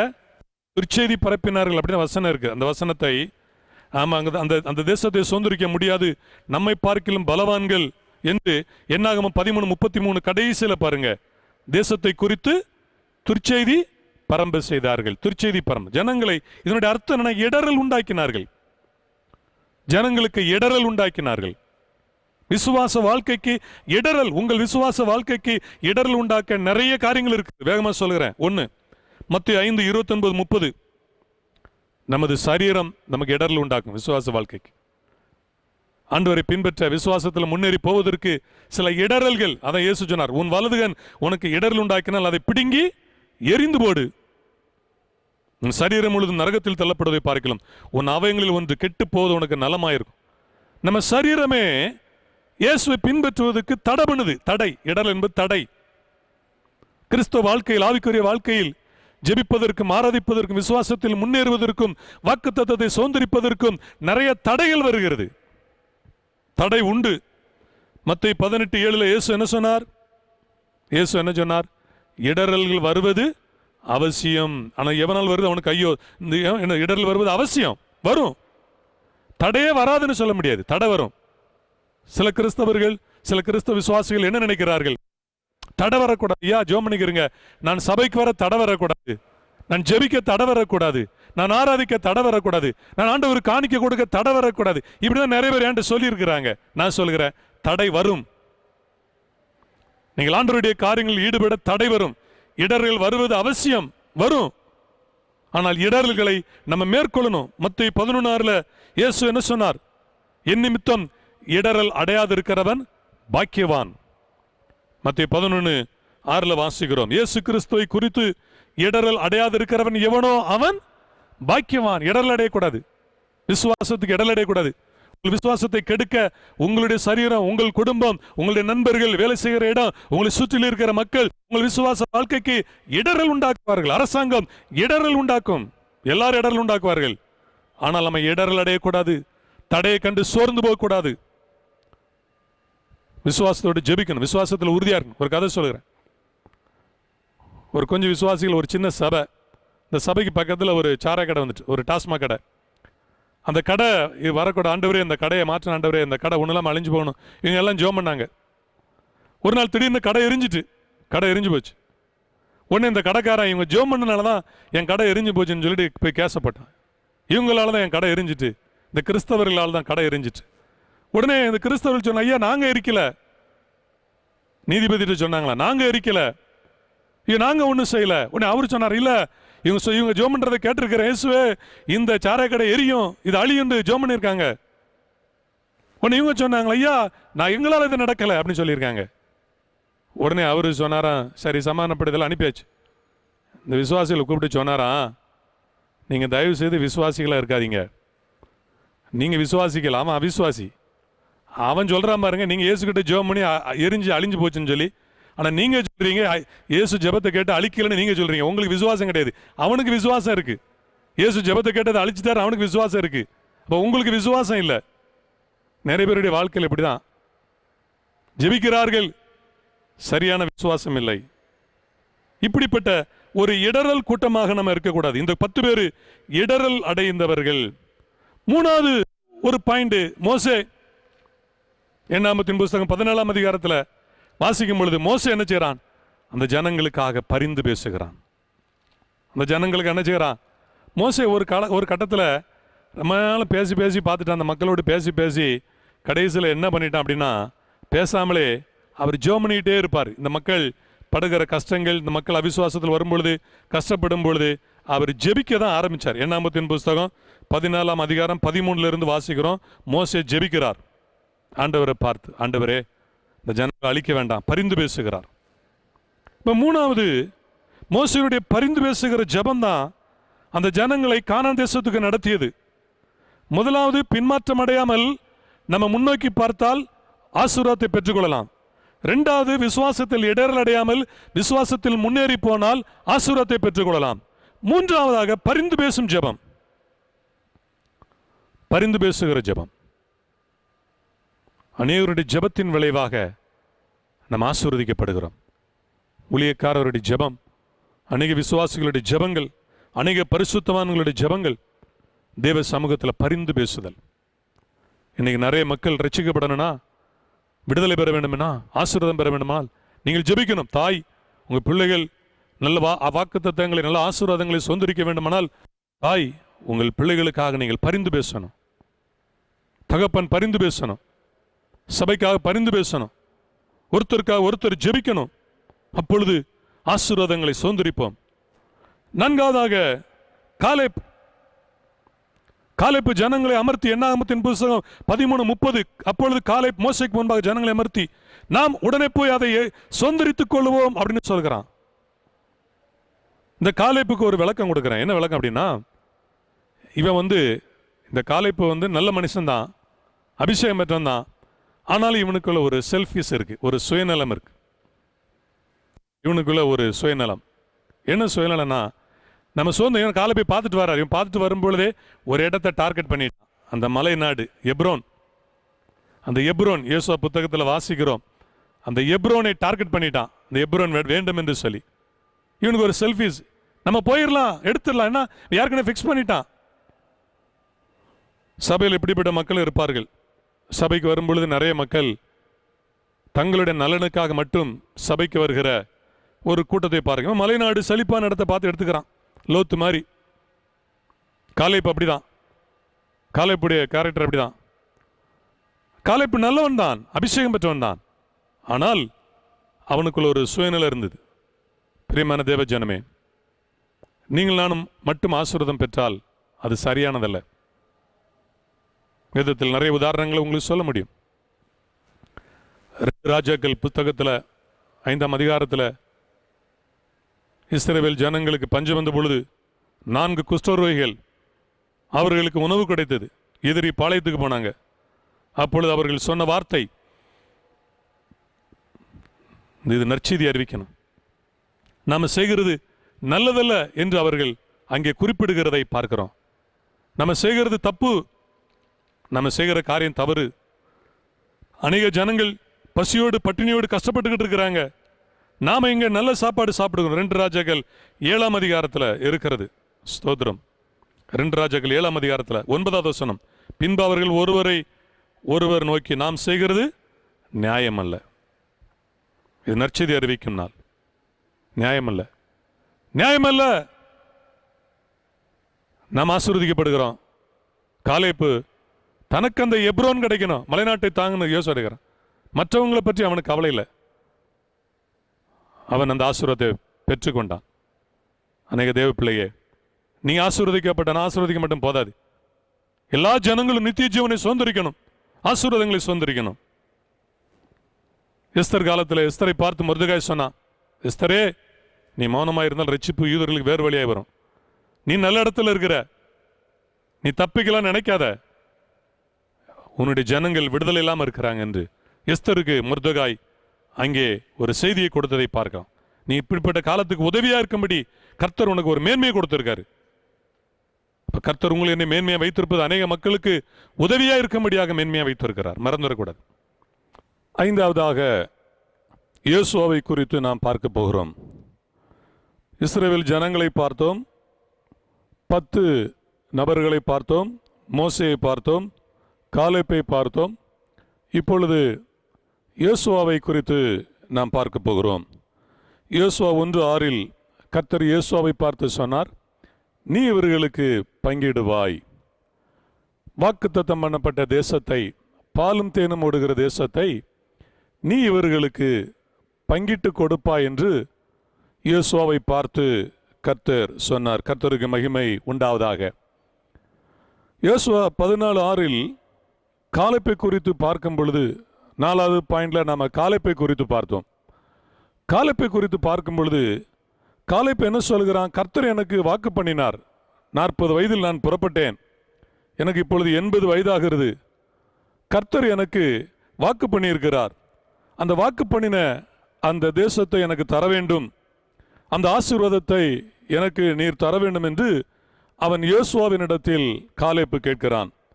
எனவே யோசுவா அந்த பகுதியை, அந்த எப்ரோனை, அந்த மலை பிரதேசத்தை அவன் காலேப்புக்கு கொடுத்ததாக வேதம் சொல்லுகிறது. இப்ப யோசுவா தேசத்தை பங்கிட்டு கொடுக்கிறவன், காலேப் பங்கை அவன் எடுத்துக்கொண்டவன். 2 பேரில் தான் வித்தியாசம். பங்கை அவன் பெற்றுக்கொண்டு காலேப் ஒதுங்கிவிட்டான். ஆனால் யோசுவாவோ அநேக யுத்தங்களை செய்து ஜனங்களுக்கு தேசத்தை பங்கிட்டு கொடுத்தான், அநேக யுத்தங்கள் செய்தான் யோசுவா. எபிரேய வார்த்தையில் யோசுவா என்றால் இரட்சகன், விடுவிக்கிறவன் என்று அர்த்தம். கிரேக்க வார்த்தையில் இயேசு என்று சொன்னால் இரட்சகர், விடுவிக்கிறவர் என்று அர்த்தம். ஆண்டவரை இயேசு கிறிஸ்துவுக்கு ஒரு முன்னோடியாக, பழைய ஏற்பாட்டில் ஒரு நிழலாக யோசுவா இருக்கிறதை நாம் பார்க்கிறோம். யோசுவா ஜனங்களுக்கு ஆசீர்வாதத்தை, நன்மையை அவன் பகிர்ந்து கொடுத்தான். ஆண்டவராய் இயேசு கிறிஸ்து இந்த பூமியிலே மனிதனாக பிறந்து அநேக நன்மைகளை செய்தார். அவர் மரித்து உயிர் தெழுந்த பிறகும் இன்றும் இயேசுவின் நாமத்தினால் அநேக நன்மைகளை, அநேக பங்குகளை அவர் மக்களுக்கு கொடுத்து கொண்டிருக்கிறார்.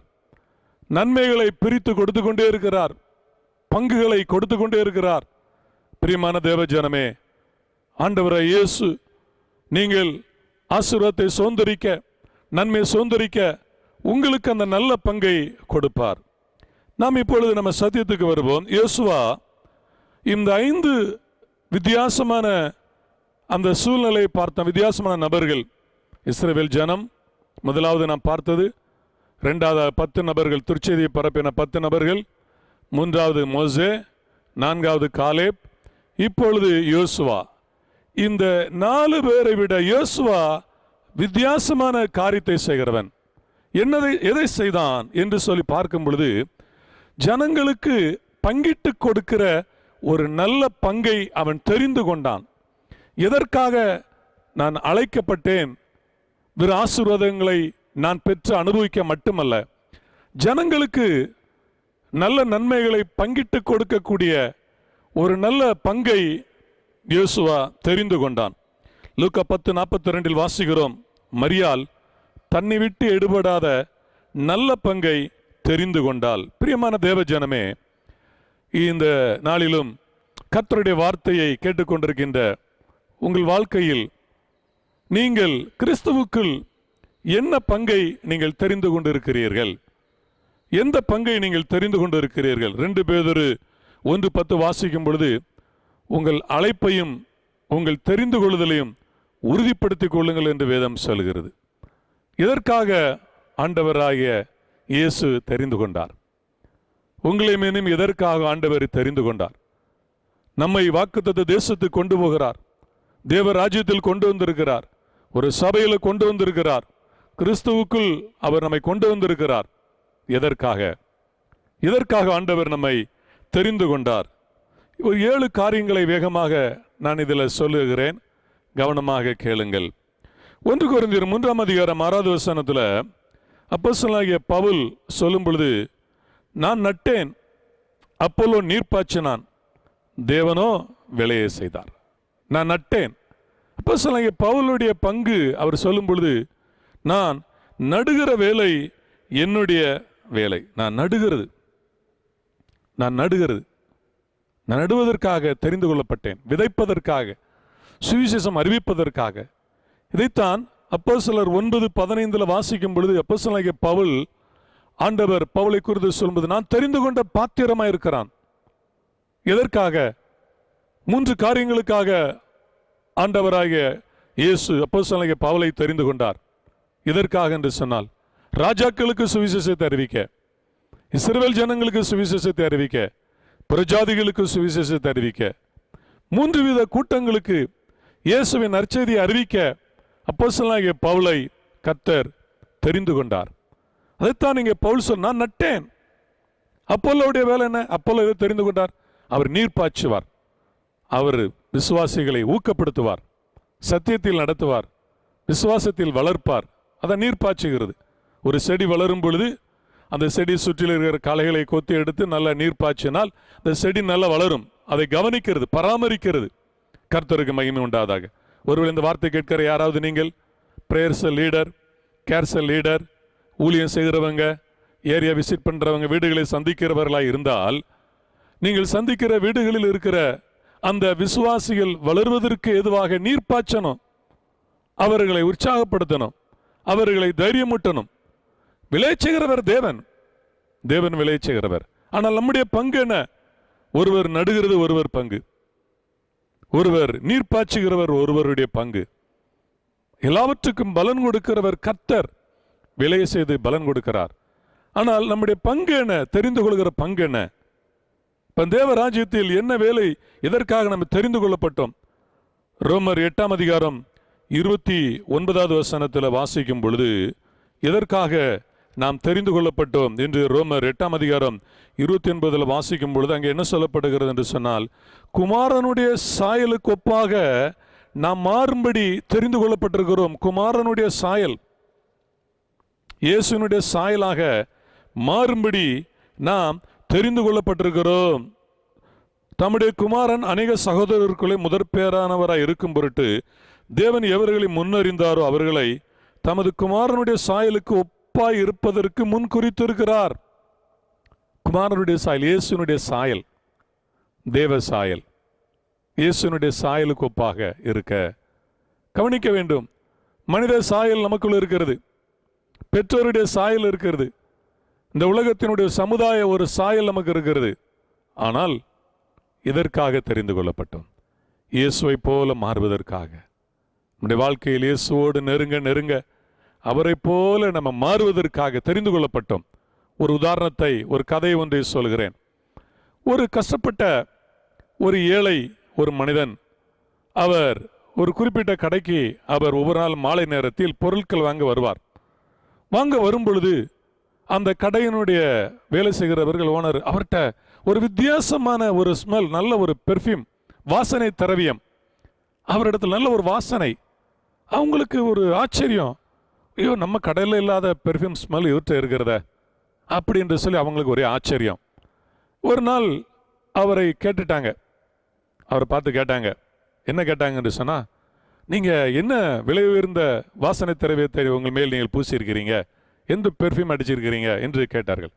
உடனே அவர் சொன்னார், நான் விலையேற பெற்ற வாசனை திரவியத்தை வாங்கக்கூடிய பணக்காரன் அல்ல, என்ற பணம் இல்லை, நான் ஒரு சாதாரண மனிதன். ஆனால் நான் வேலை செய்கிற ஒரு கம்பெனி, ஒரு பெர்ஃப்யூம் தயார் பண்ணுற, பல வகை பெர்ஃப்யூம் தயார் பண்ணுற ஒரு கம்பெனி இந்த பட்டணத்தில் இருக்கிறது, அங்கே நான் வேலை செய்கிறேன். ஒவ்வொரு நாளும் காலைக்கு வேலைக்கு போவேன், மாலையில் எனக்கு சம்பளம் தருவாங்க, அதை ஒன்று தான் சாப்பிடுவதற்கு பொருட்கள் வீட்டுக்கு வாங்க இந்த இடத்துக்கு வருகிறேன்.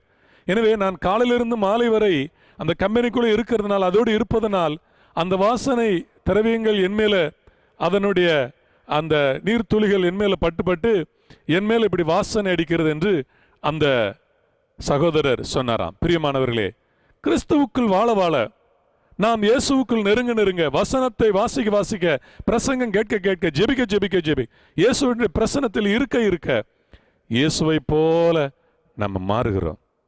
நம்ம இயேசுவை போல நம்ம மாறுகிறோம். உலகத்தில் ஒரு பழமொழி சொல்வார்கள், ஸ்தோத்திரம், பூவோடு சேர்ந்த நாரும் மனம் பெறும் என்று சொல்லி. பூ, அந்த பூவை ஒரு நாரில் சுற்றுகிறார்கள். அந்த நாறு அது மனமில்லாதது. நீங்கள் நானும் மனமில்லாதவர்கள். ஆனால் கிறிஸ்துவுக்குள்ள நற்கந்தங்களாய் இருக்க, வாசனை வீச, இயேசுவை போல் ஆவதற்காக இயேசு நம்மை தெரிந்தெடுத்திருக்கிறார். அடுத்ததாக 1 கொரிந்தியர் 1ஆம் அதிகாரம் 27, 28 ஆகிய வசனங்களை நம்ம வாசித்து பார்க்கின்ற பொழுது, அப்போஸ்தலனாகிய பவுல் அங்கே குறிப்பிடுகின்ற பொழுது அங்கே என்ன சொல்கிறார்? பலமுள்ளவர்களை வெட்கப்படுத்தும்படி பலவீனர்களை தெரிந்து கொண்டார், ஞானிகளை வெட்கப்படுத்தும்படி பைத்தியமானவைகளை தெரிந்து கொண்டார், உள்ளவைகளை அவமாக்கும்படி இல்லாதவைகளை, இழிவானவைகளை, அற்பமாய் எண்ணப்பட்டவர்களை தெரிந்து கொண்டார். நீங்கள் நாளும் தெரிந்து கொள்ளப்பட்ட இடம் சாதாரண பலவீனமானவர்கள், பைத்தியம் உள்ளவர்கள். நிறைய படிக்கல, நிறைய பலம் கிடையாது, நிறைய திறமை கிடையாது, நம்மிடத்தில் நிறைய பணம் இல்லை, மற்றவங்களைப் போல நிறைய காரியங்களை செய்வதற்கு வசதி இல்லை. ஆனால் கர்த்தர் தெரிந்தெடுத்திருக்கிறார். இங்கே 3 காரியத்தை சொல்கிறார். எதற்காக? ஞானிகளை வெட்கப்படுத்தும்படி. கர்த்தருடைய அபிஷேகம் ஞானிகளை வெட்கப்படுத்தும். தேவ பிள்ளைகளே, எவ்வளவு பெரிய ஞானிகளா இருக்கலாம், ஆனால் அவர்களை வெட்கப்படுத்தும்படி கர்த்தர் உங்களை தெரிந்தெடுத்திருக்கிறார். நீங்கள் போகிற இடத்துல உங்களுடைய பேச்சுகள், உங்களுடைய செயல்கள், உங்களுடைய வேலைகள் அவர்கள் வெட்கப்படும்படியாக கர்த்தர் உங்களை தெரிந்தெடுத்திருக்கிறார். கவனிக்கணும். 2வதாக, பலமுள்ளவர்களை வெட்கப்படுத்தும்படி பலவீனர்களை தெரிந்தெடுத்திருக்கிறார். பலவீனர்கள், நம்ம பலவீனர்கள், ஆனால் பரிசுத்த ஆவியினுடைய வல்லமை, பலம் நமக்குள்ள இருக்கிறது. பலவீனர்கள் தான், குறைவுள்ளவர்கள் கிறிஸ்தவர்கள் கொஞ்சம் பேர், நம்ம விட பலவான்கள் இருக்க, சுற்றி பலவான்கள் இருக்கிறாங்க. அந்த பலமுள்ளவர்களை வெட்கப்படுத்தும்படி தேவன் தெரிந்தெடுத்திருக்கிறார். உள்ளவைகளை அவமாக்கும்படி உலகத்தின் இழிவானவைகளையும் அற்பமாய் எண்ணப்பட்டவைகளையும் இல்லாதவைகளையும் தேவன் தெரிந்து கொண்டார். நம்மிட ஒன்றும் கிடையாது, ஆனால் உலகத்தில் சிலர்கிட்ட நிறைய இருக்கிறது, நிறைய அவங்ககிட்ட நிறைய இருக்கலாம். ஆனால் அவர்களுக்கு முன்பாக நாம் சமாதானமாக ஆசீர்வாதமாக வாழ்கிறோம். அவங்க பார்க்குறாங்க, இவங்க சாதாரண மக்கள், எப்படி எப்படி என்று அவர்கள் கேட்கிறார்கள்.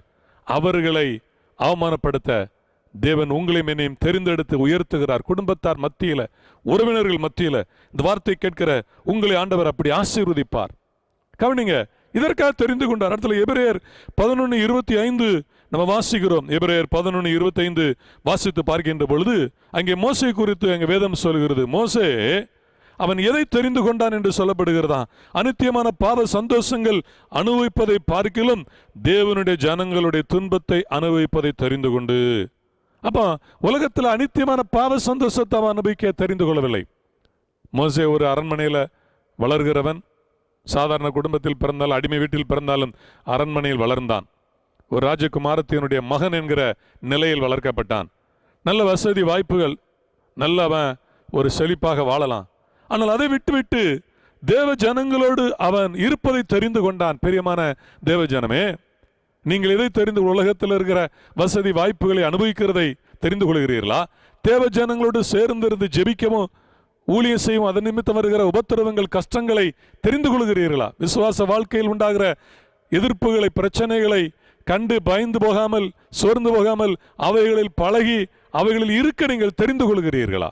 மோசே தெரிந்து கொண்டதை பாருங்க, ஆச்சரியம். உலகத்தில் அப்படி யாரும் தெரிந்து கொள்வதில்லை. ஒரு நல்ல வசதி வாய்ப்பை விட்டுவிட்டு சாதாரண ஒரு நிலையை தெரிந்து கொள்வதில்லை.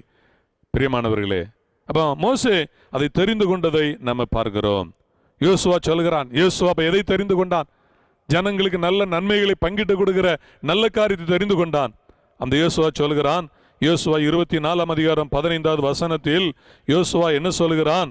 நானும் என் வீட்டாரும் கர்த்தரையே சேவிப்போம், நாங்கள் அதை தெரிந்தெடுத்திருக்கிறோம். நீங்கள் எதை தெரிந்து கொள்வீர்கள்? அவன் கேட்கிறான், நீங்கள் எதை தெரிந்து கொள்வீர்கள்? நீங்கள் யாரை தெரிந்து கொள்வீங்கள்? இன்று தெரிந்து கொள்ளுங்கள். யோசுவா 24:15 இன்று தெரிந்து கொள்ளுங்கள் என்று சொல்கிறான். நீங்கள் தெரிந்தெடுங்கள், கர்த்தரை சேவிக்கணும். நானும் என் வீடும் கர்த்தரையே சேவிப்போம், என் குடும்பம் கர்த்தரை சேவிக்கும், கர்த்தரை விட்டு விலக மாட்டோம் என்று அங்கே யோசுவா சொல்கிறதை பார்க்கிறோம். பிரியமான தேவ ஜனமே, கர்த்தரை சேவிக்கிற அந்த நல்ல பங்கை நீங்கள் தெரிந்து கொள்ள வேண்டும். யோசுவா தெரிந்து கொண்டான்.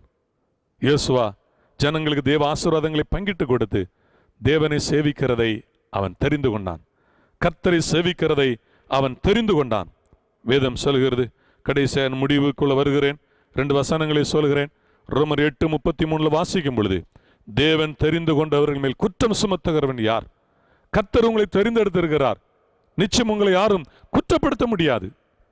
வெளிப்படுத்தல் 17ஆம் அதிகாரம் 14வது வசனத்தை வாசித்து பார்க்கின்ற பொழுது, தேவனோடு கூட இருப்பவர்கள் யார், கர்த்தரோடு இருப்பவர்கள் யார் என்று வெளிப்படுத்தின விசேஷம் 17ஆம் அதிகாரம் 14வது வசனத்தில் நம்ம அங்கே வாசிக்கிறோம். அங்கே யார் இருக்கிறார்கள்? இவர்கள் ஆட்டுக்குட்டியானவருடைய யுத்தம் பண்ணுவார்கள். ஆட்டுக்குட்டியானவர் கர்த்தாதி கர்த்தரும் ராஜாதி ராஜாமா இருக்கும்படியால் அவர்களை ஜெயிப்பார். அவரோடு கூட இருக்கிறவர்கள் அழைக்கப்பட்டவர்களும் தெரிந்து கொள்ளப்பட்டவர்களும் உண்மையுள்ளவர்கள். கிறிஸ்தவ வாழ்க்கையில, கிறிஸ்துவுக்குள்ள கடைசி வரை கிறிஸ்துவுக்குள்ள யார் இருக்க முடியும்? அழைக்கப்பட்டவர்கள், தெரிந்து கொள்ளப்பட்டவர்கள், உண்மையுள்ளவர்கள். இந்த 3 கூட்டத்தார் தான் ஆண்டவரோடு இருக்க முடியும். இந்த 3 கூட்டத்தாரோடு தான் இயேசு இருப்பார், கர்த்தர் இருப்பார். எனவே நீங்கள் அழைக்கப்பட்டவர்களாக, தெரிந்து கொள்ளப்பட்டவர்களாக, உண்மையுள்ளவர்களாக வாழுங்கள். இயேசு உங்களோடு இருந்து உங்களை அற்புதமாக வழி நடத்துவார். உங்களுக்காக ஜெபிக்கிறேன். கண்களை மூடி யாவரும் ஜெபம். கர்த்தரை ஸ்தோத்திரம் பண்ணுவோம். ஸ்தோத்திரம், ஸ்தோத்திரம் ஆண்டவரே, நாங்களுமே துதிக்கிறோம். நன்றியோடு நாங்களுமே துதிக்கிறோம், ஸ்தோத்திரிக்கிறோம். எல்லாரும் ஸ்தோத்திரம் பண்ணுங்க, ஜெபம் பண்ணுங்க. ஹல்லேலூயா, ஹல்லேலூயா. சில நிமிடங்கள் நல்லா அர்ப்பணித்து ஜெபம் பண்ணுங்க. ஆண்டவரே உமக்கு ஸ்தோத்திரம் அப்பா, ஸ்தோத்திரம் ஆண்டவரே. ஆமே, நன்றி நன்றி நன்றி ஆண்டவரே. 5 காரியங்களை கேட்டோம். நல்ல ஒருமனப்பட்டு நேரம் ஜெபம் பண்ணுங்க. ஸ்தோத்திரம். ஆண்டவருடைய வல்லமை இப்பொழுது உங்களை நிரப்பும். நீங்கள் நல்லா அர்ப்பணிங்க, உங்களை நிரப்பும். பிரசங்கம் கேட்கிறது முக்கியமல்ல, அர்ப்பணித்து ஜெபிக்கிறது முக்கியம். ஸ்தோத்திரம் ஆண்டவரே, ஸ்தோத்திரம் ஆண்டவரே, ஸ்தோத்திரம் ஆண்டவரே. ஆமென். இஸ்ரவேல் ஜனங்கள் அழுதார்கள், முறுமுறுத்தார்கள், பின்மாற்றத்தில் போனாங்க. நாம் அப்படி இருக்க கூடாது. ஆண்டவரே, நான் ஆண்டவர் விசுவாசத்தில் முன்னேறணும் என்று அர்ப்பணிங்க. ஹல்லேலூயா. 10 நபர்கள் துர்ச்செய்தியை பரப்பினார்கள், அவிசுவாசமாய் பேசினார்கள், இடரல் வார்த்தைகளை பேசினார்கள். ஆண்டவர், நாங்கள் அப்படி அல்ல ஆண்டவரே, நாங்கள் துர்ச்செய்தியை பரப்புகிறவர்கள் அல்ல, நல்ல விசுவாச வார்த்தைகளை பேசுகிறவர்கள். நல்லா அர்ப்பணித்து ஜெபம் பண்ணுங்க. மோசே பரிந்து பேசினான், மோசே போல பரிந்து பேசணும். ஹல்லேலூயா, ஹல்லேலூயா. ஓ ஸ்தோத்திரம் ஆண்டவரே. காலேப்பை போல அவருடைய காலேப்பை என்ன செய்தான்? அவனுக்குரிய வாக்குத்தத்தத்தை மட்டும் பெற்று அனுபவித்துக் கொண்டு ஒரு சுயநலம் உள்ளவனாக அவன் வாழ்ந்து கொண்டிருந்தான். ஆண்டவரே, காலேப்பை போல் அல்ல, யோசுவாவை போல நல்ல பங்கை நாங்கள் தெரிந்து கொள்ள உதவி செய்வராக. யோசுவா நல்ல பங்கை தெரிந்து கொண்டான். ஹல்லேலூயா. ஓ, நீ இவர்களுக்கு பங்கிடுவாய். ஆமே, நல்ல பங்கை தெரிந்து கொண்டான். ஸ்தோத்திரம், ஸ்தோத்திரம். நல்ல அர்ப்பணித்து ஜெபம் பண்ணுங்க. யோசுவா நல்ல காரியங்களை தெரிந்து கொண்டான். ஆமே, நீங்க தெரிந்து கொள்ளணும். நீங்கள் நல்ல காரியங்களை தெரிந்து கொள்ளுங்கள். கர்த்தர் உங்களை தெரிந்தெடுத்திருக்கிறார். அவருடைய சாயலுக்கு ஒப்பாக உங்களை மாற்ற, பலமுள்ளவர்களை வெட்கப்படுத்தும்படி ஆண்டவர் உங்களை தெரிந்து கொண்டிருக்கிறார். இந்த புதிய மாதத்தில் அநேகரை வெட்கப்படுத்துவார். ஆமேன். உங்களை ஆண்டவர் நிலைநிறுத்துவார். அவர்கள் கண்களுக்கு முன்பதாக நான் உங்களை கீர்த்தியும் புகழ்ச்சியுமாக வைப்பேன், நீ வெட்கப்படுவதில்லை, என் ஜனங்கள் ஒருபோது வெட்கப்பட்டு போவதில்லை என்று சொல்கிற அந்த வார்த்தை, வாக்குத்தத்தம் உங்களுக்கு நிறைவேறும். உங்களுக்காக ஜெபிக்கிறேன். அன்பின் பரிசுத்த பிதாவே, இயேசு நாமத்தில் ஜெபிக்கிறோம் அப்பா. பாலும் தேனும் ஓடுகிற வாக்குத்தத்த ஆசீர்வாத தேசத்தை எங்களுக்கு கொடுப்பீர் என்று வாக்குத்தத்தம் செய்திருக்கிறேன். இந்த நாளிலும் இந்த பிரசங்கத்தை கேட்டு இறுதி வரை ஆண்டவரே ஜெபத்தில் இருக்கிற ஒவ்வொருவரையும் கர்த்தர் பலப்படுத்துங்க, ஆசீர்வதிங்க கர்த்தாவே. ஆகஸ்ட் மாதம் முழுவதும் நீங்க அற்புதமாக வழிநடத்தியர்களை ஜெபிக்கிறோம். உம்முடைய கிருபை யாவருடன் தங்கியிருப்பதாக, உம்முடைய இரக்கம் தயவு யாவருடன் இருப்பதாக ஆண்டவரே. ஒரு குறையில்லாமல் நடத்துங்கப்பா. கொடுத்த வாக்குத்தத்தத்தை நிறைவேற்றுங்க. அதை சுதந்திரித்துக் கொள்ள ஒவ்வொருவரையும் பலப்படுத்துங்க, விசுவாசத்தை பலப்படுத்துங்க, சமாதானத்தோடு நடத்துங்க ஆண்டவரே. தெய்வ கிருபைகளை கொடுங்க. கர்த்தரின் மேய்ப்பராய் இருக்கிறார், நான் தாழ்ச்சி அடையேன். ஹல்லேலூயா, ஹல்லேலூயா. நீர் மேய்ப்பராய் இருந்து எங்களை நடத்த வேண்டுமப்பா. ஒவ்வொருவரையும் நடத்தணும், ஒரு குறைவில்லாமல் நடத்த வேண்டும் ஆண்டவரே. ஆமென். தெய்வ சமாதானமும் தெய்வ கிருபையும் நிரப்பட்டும் ஆண்டவரே. தேவையான ஆண்டவரே உலக ஆசீர்வாதங்களை கட்டளையிடுவீராக, வேலை வாய்ப்புகளை கொடுப்பீராக, பொருளாதாரத்தை பெருகச் செய்வீராக. அப்பத்தின் தண்ணீரை ஆசீர்வதித்து வியாதி துன்பங்கள் உலகத்தில் உண்டாயிருக்கின்ற கொள்ளை நோய்களுக்கு விலைக்கு காத்து நடத்துங்க ஆண்டவரே. ஆமென். தேவ தூதர்களை கொண்டு ஒவ்வொருவரையும் காத்துக் கொள்வீராக. கிருபை யாவரோடு இருப்பதாக. ஆமென், ஆமென் ஆண்டவரே. ஸ்தோத்திரம். அநேகருக்கு கொடுக்கத்தக்கதாக ஒவ்வொருவருடைய பொருளாதாரத்தை நீங்க ஆசீர்வதிப்பீராக ஆண்டவரே. ஆமென், ஆமென் ஆண்டவரே. ஸ்தோத்திரம். உமக்கு சாட்சியாக ஒவ்வொருவரையும் நிலைநிறுத்த நாங்கள் செபிக்கிறோம்.